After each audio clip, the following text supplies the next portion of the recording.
pessoal, bem-vindos a mais uma aula do curso online de edição de filmes. E na aula de hoje a gente vai falar sobre fundamentos de edição, movimentos e teoria. A gente já falou sobre o expressionismo alemão, sobre o construtivismo russo, discutiu algumas técnicas elaboradas pelo Eisenstein. E hoje a gente vai falar sobre um outro movimento que foi super importante na história do cinema e que também as técnicas que foram apresentadas durante esse período também influenciam até hoje a linguagem cinematográfica. O movimento que a gente vai falar é a Nouvelle Vague. A Nouvelle Vague, traduzindo ao pé da letra, quer dizer a nova onda. Esse é um movimento que aconteceu na Europa, principalmente na França, e no final da década de 50. E era um movimento que tinha o objetivo de fugir às regras e convenções e às normas que deviam ser estabelecidas pela indústria cinematográfica, né? Eles meio que se opunham a tudo aquilo que vinha sendo feito pelos Estados Unidos e pelos grandes estúdios. Isso acontece no momento em que começa a ter também uma certa democratização na produção, né? As câmeras se tornam menores, mais leves, conseguem fazer coisa com câmera na mão e mais pessoas conseguem produzir cinema. Então esses diretores como Truffaut, Godard, eles criam um movimento que é justamente focado não na produção, não no valor da produção, mas em história, em personagem. E para isso eles começam a quebrar certas regras e certas convenções que tinham sido estabelecidas até então. O que era muito importante na Nouvelle Vague é que o foco era sempre nos personagens, no cotidiano deles e nas banalidades do dia a dia. Então era um registro quase que documental. Então a montagem, ela era uma consequência, ele não era tão pensado em como montar depois, mas depois das cenas captadas é que você ia para a montagem e contava aquela história. O Godard inclusive tinha uma frase que é: todo filme tem que ter um início, um meio e o fim, mas não necessariamente nessa ordem. Então a gente vai ver agora um pouco de algumas técnicas que surgiram por causa da Nouvelle Vague, algumas técnicas de edição e que são utilizadas até hoje. Um dos tipos de corte muito característicos desse movimento é o mismatch, que nada mais é do que o erro de continuidade. Até então, a maioria das produções americanas e tudo mais era muito pensado, né? A decupagem dos planos, você tinha a função da continuista para ver que estava tudo perfeito, o corte de cabelo, a posição do ator, o que estava no fundo. Como o foco da Nouvelle Vague é sempre no personagem, né? A forma de contar a história depois é uma consequência daquelas ações, alguns erros de continuidade passaram a ser tolerados. Na verdade, aquilo representava uma naturalidade, aquilo era o belo naquele movimento, né? E isso começou a chamar muito a atenção também do cinema americano. Assim como foi o caso daquele primeiro movimento que a gente estudou, do expressionismo alemão, que teve como consequência os diretores da época serem levados para os Estados Unidos, a mesma coisa vai acontecer com a Nouvelle Vague, onde os diretores que têm mais sucesso, ganham muitos festivais, também são levados para os Estados Unidos e levam com eles todas essas técnicas e linguagens desenvolvidas no período. Mas o erro de continuidade, né, ou a falha de continuidade, ela sempre fica abaixo, né? Ela sempre é colocada em segundo lugar a performance ou a emoção da narrativa, né? Então isso é uma coisa muito legal até para ter na cabeça quando estiver na sala de montagem, porque vai ser muito comum você fazer algum corte em alguma cena, né? Você montar uma cena e mostrar para o diretor e aí ele vira e fala assim: olha, mas está aqui uma... Oh, peraí, a caneta estava na mão naquele plano e não tem.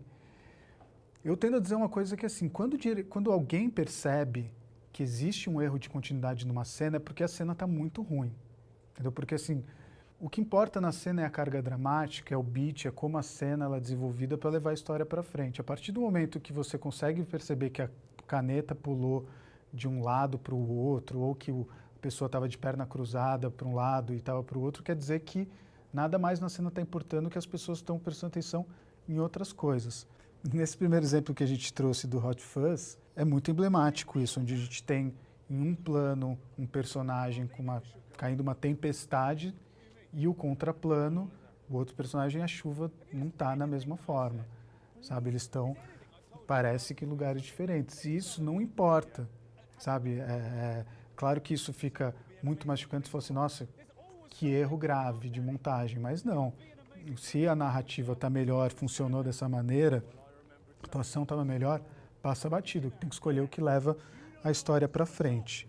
A mesma coisa acontece nessa cena de Munique, onde a gente também vê pequenos erros de continuidade, posição da mão, onde estava o telefone, a menina tocando piano, mas isso também é muito insignificante fora o peso da cena. Aqui claramente você devia ter uma ação que durava, digamos, 1 minuto. A montagem quis levar ela para ser uma coisa ainda mais dramática, ter um peso maior, então aumentar a duração dela. E isso leva a ter, eventualmente, erros de posição, porque não foi pensado ou ensaiado para aquilo. Mas o resultado é muito maior do que os erros de continuidade. Nessa cena de O Aviador, também a gente tem um erro de continuidade, vários erros de continuidade, na verdade, no fundo, né? Foram alguns takes, diferentes lentes, né? Você vê que eles vão passando e vão tendo alguns raccords, né? Só que as ações no fundo, às vezes, se repetem. Você vê o mesmo figurante em posições diferentes e planos diferentes. Mas isso também é muito pequeno, considerando a carga dramática daquela cena. Você não vai deixar de ter arranca as cenas fora porque não estava perfeito. Não, é totalmente aceitável. E por fim a gente trouxe uma cena do Monty Python e o Cálice Sagrado, que é uma cena de mismatch, mas de uma cena de mismatch totalmente proposital. Ele faz uma brincadeira aqui com o erro de continuidade, né? Onde o guarda do castelo fica olhando o cavaleiro vindo na direção dele várias vezes e ele não sai da mesma posição. E de repente você tem um salto enorme. É como se fosse ele brinca com o erro de montagem, mas como o erro de montagem seria na nossa vida real, né?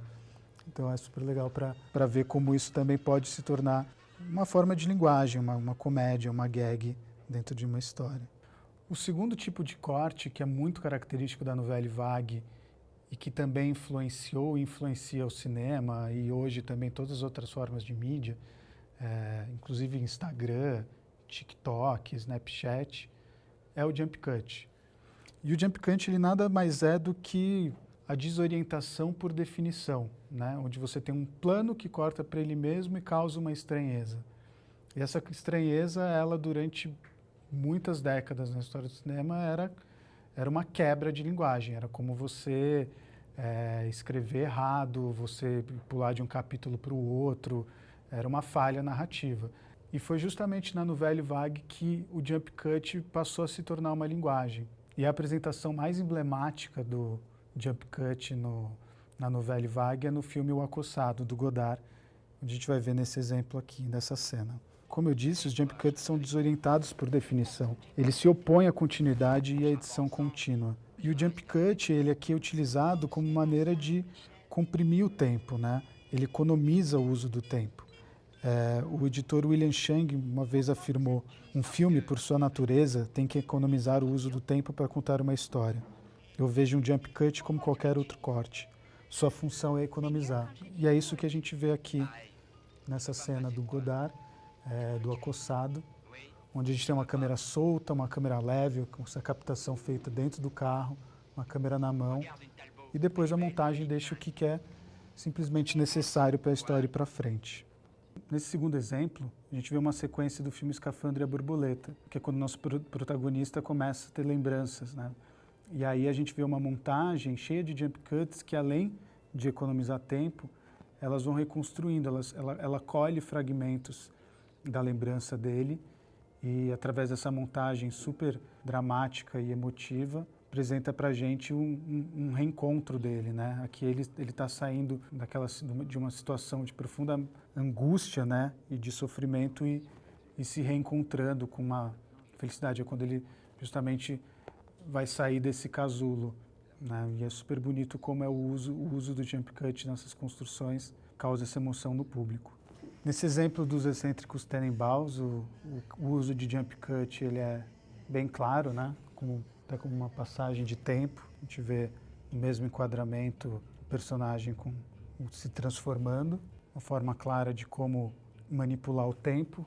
E é evidente aqui que o diretor nunca imaginou que ele ia deixar o plano inteiro do cara se transformando, né? Foi proposital o uso de um plano único. Então é um jump cut que já veio concebido dessa forma desde a filmagem.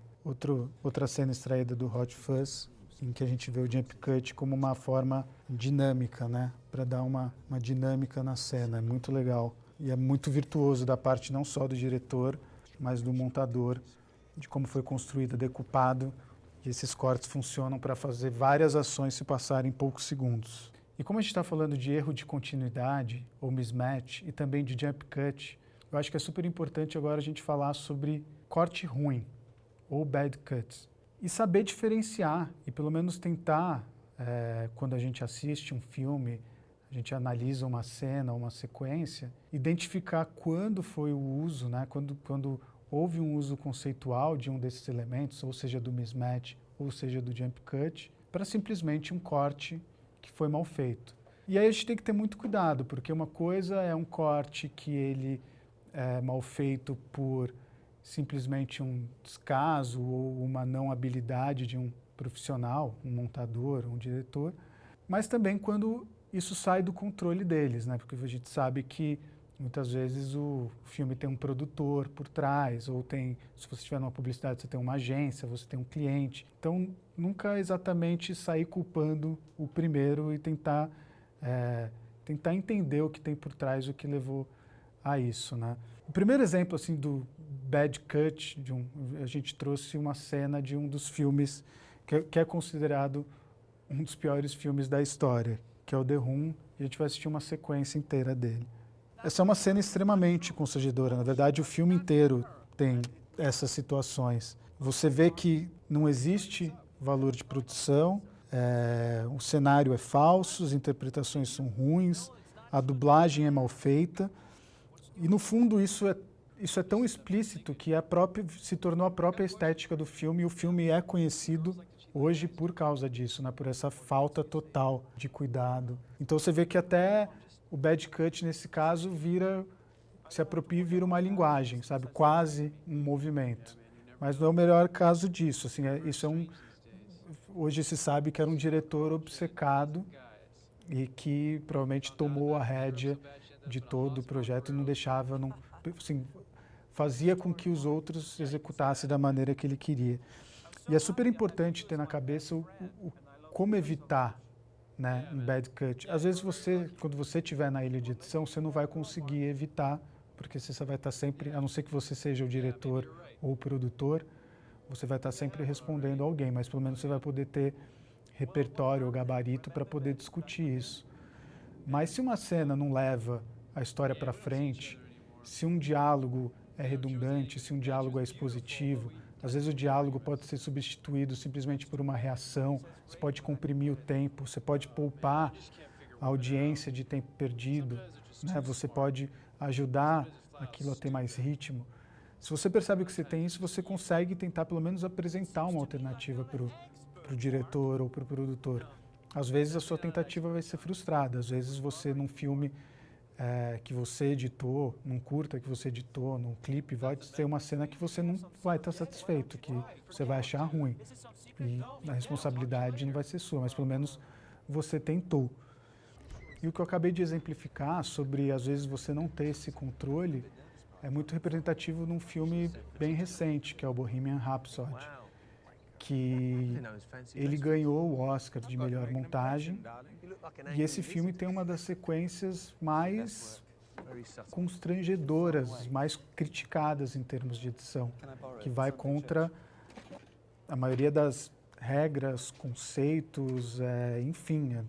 Aqui e não é uma coisa, e o filme não se propõe a fazer uma disrupção, não tem uma linguagem. Por exemplo, a gente viu The Room, o filme todo assume aquela estética. Não, o Bohemian Rhapsody é um filme sério, é um filme biografia, caro, de estúdio. E essa cena em que o Freddie Mercury se reúne com a banda para falar com o novo empresário, tem erros de eixo, erro de câmera, de tempo, quem está falando, um não está olhando para o outro. É uma sucessão de equívocos, assim, tanto que na indústria, quando esse filme foi primeiro indicado ao Oscar, as pessoas já falam assim, mas como houve essa indicação? E assim, não se tem explicação de por que essa cena foi montada dessa forma. sem nenhum cuidado. Esse é um exemplo de bad cut, corte, só que a gente também aqui não pode simplesmente crucificar o montador, a gente não sabe o que teve por trás disso, se foi o diretor, se foi o produtor, mas essa é uma cena bem mal cortada. Então nessa aula a gente falou sobre a Nouvelle Vague, esse movimento que surgiu no final da década de 50 na Europa, né, principalmente na França.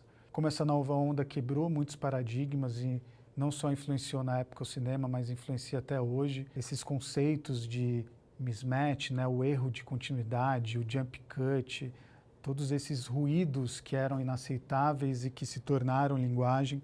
E a gente também viu um pouco como que eles foram incorporados na linguagem cinematográfica, né? Não só conceitualmente, quando você vê que diretores que já pensam em filmar e usar na edição jump cut, mas também como passa a ser uma coisa aceitável por um bem maior, né? Quando você assume um erro de continuidade em função de levar a história para frente. Então é isso, espero que vocês tenham gostado dessa aula e a gente se vê numa próxima.